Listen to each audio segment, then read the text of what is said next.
after everything he's dragged the Packers through the last couple of years, and he comes out on top, right? He gets the contract. Jordan Love becomes an afterthought. Does he now have to deliver a Super Bowl to make all of that worth it? Absolutely, and here's why. If they don't, if we're sitting here in 2 or 3 years, Dan, they have no foundation to build on moving forward. And ironically, we traded for Brett Favre at the Jets. They handed the baton to Aaron Rodgers, and they never missed a beat.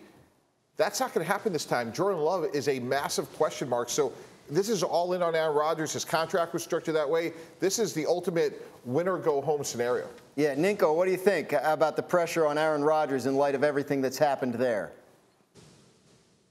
Is he a 4-time MVP winner? Just clarifying and an honorary black belt. Yeah.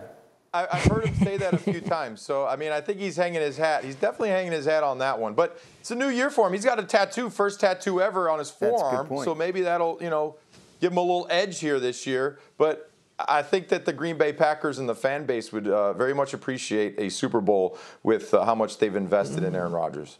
Well, Mike T makes the point, Diana. I mean, like, they draft Jordan Love to be the successor, and now it looks like that window might shut before they even need one. Like, how do you look at Rodgers and the Packers and what they have in front of them here in terms of what they have to accomplish? Dan, if Aaron Rodgers continues to take care of the football like we've seen in seasons past, I don't have any concerns. That's always the X factor with Rodgers that sometimes we leave out when we're talking about some of the great quarterbacks. Just how well he takes care of it. He doesn't throw a lot of interceptions. So now he's got this young receiving core, guys that don't know him, guys that are learning the system, and the whole Green Bay culture is going to be different for them. And Aaron seems to be very confident in them. And he has no problem, because he's been doing a lot of interviews lately, a lot more than he ever has done, even over the last 2 weeks. He has no problem sharing his honest thoughts on his teammates. And it just seems that every time we hear him talking about this team right now, he's talking about the belief he has in them and really how happy he is. And look, the old saying, if you have to say you're happy, you're probably not that happy, right? But I like this version of Aaron Rodgers. He got paid. The tat's going to make him tougher, maybe. And he seems to be at peace with where he's at in his life right now. And I think all that's going to be a factor.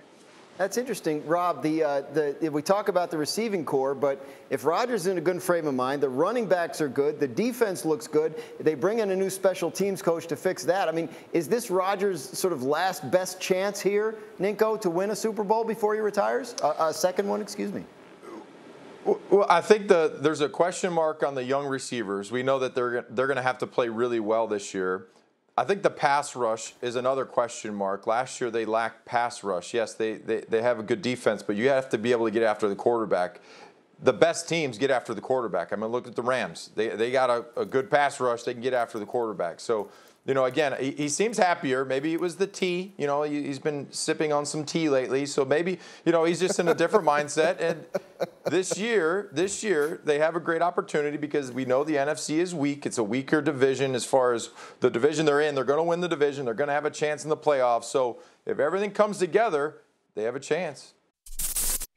Thank you for watching ESPN on YouTube. For live streaming sports and premium content, subscribe to ESPN+.